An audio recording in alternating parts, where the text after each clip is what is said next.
ये है दिल्ली दर्पण। क्या आपने कभी सोचा है कि जिस सोने का हम भारतीय सिर्फ एक जेवर नहीं बल्कि आड़े-वक्त का सबसे बड़ा सहारा और अपनी संस्कृति का हिस्सा मानते हैं। जब कोई मुसीबत आती है और अगर कहीं कोई रास्ता ना दिखाई दे, तब घर में रखा सोना ही सबसे बड़ा सहारा बनकर निकलता है। पर उस पर अचानक ऐसा क्या हुआ कि देश का सबसे बड़ा कारोबार इस संकट खड़ा हो?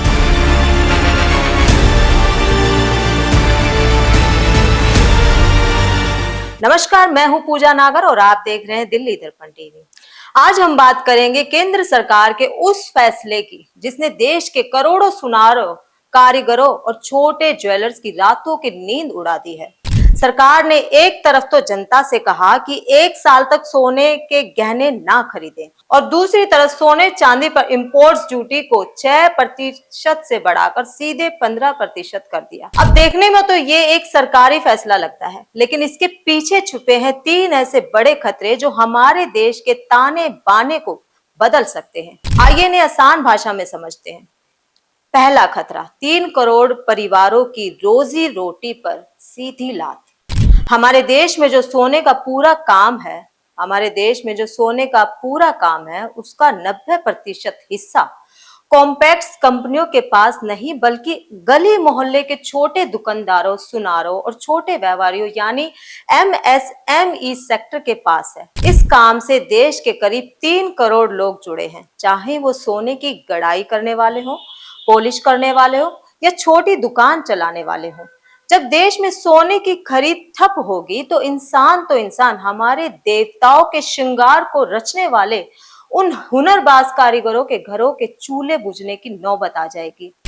दूसरा बड़ा खतरा, बढ़ेगी सोने की तस्करी। अब आते हैं उस गणित पर जो किसी को भी चौंका देगा। जब सरकार ने टैक्स इंपोर्ट ड्यूटी को 6% से बढ़ाकर 15% कर दिया, तो इसका सीधा मतलब क्या है? इसका मतलब है कि कानूनी रास्ते से सोना लाना बहुत महंगा हो जाएगा और अगर जब कानूनी रास्ता महंगा होता है तो चोर रास्ता अपने आप खोल लेते हैं। एक्सपर्ट्स का साफ कहना है कि अब इस फैसले से देश में सोने की तस्करी यानी स्मगलिंग की बाढ़ आ जाएगी। तो तस्कर माफिया उनके लिए ये मोटी और काली कमाई का सबसे बड़ा जरिया बनने जा रहा है। यानी सरकार को टैक्स मिले ना मिले, माफिया की चांदी जरूर हो जाएगी। तीसरा और सबसे डरावना खतरा, 2 बड़े निजी हाथों में जाने का डर। दोस्तों, सबसे बड़ा सवाल जो इस वक्त देश के व्यापारिक गलियारों में तैर रहा है वो ये है कि क्या इस पूरे खेल के पीछे कोई बड़ी क्रूर क्रॉनिक है। जब देश में 90% छोटे और मंझले सुनार इस तालाबंदी और भारी टैक्स की वजह से टूट जाएंगे, तब ये लाखों करोड़ों का ज्वेलर सेक्टर किसके पास जाएगा? खतरा इस बात का है कि छोटे दुकानदारों का साफ करके पूरे सुनहरे कारोबार को देश के 2-3 बड़े उद्योगपतियों की झोली में डालने की तैयारी हो रही है। अगर ऐसा हुआ तो सदियों पुरानी हमारी ये जीवन शैली और छोटे व्यापारी बड़े कॉम्पैक्ट्स के गुलाम बनकर रह जाएंगे।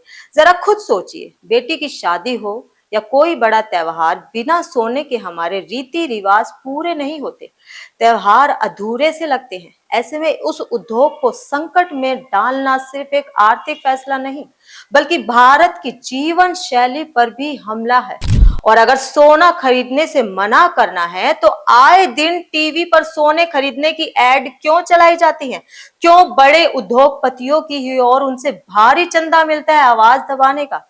लेकिन सोचने वाली बात यह है, क्या ये देश सिर्फ बड़े उद्योगपतियों का ही रह गया है? लेकिन अब देखना यह भी है, क्या सरकार उन 3 करोड़ स्वर्णकारों और छोटे व्यापारियों की चीख सुनेगी? इस संकट से उनकी आर्थिक तंगी जो बिगड़ेगी, क्या सरकार को वो दिखाई देगी या फिर ये पूरा बाजार भी बड़ी ही चालाकी से चंद बड़े कमरों में सिमट कर रह जाएगा?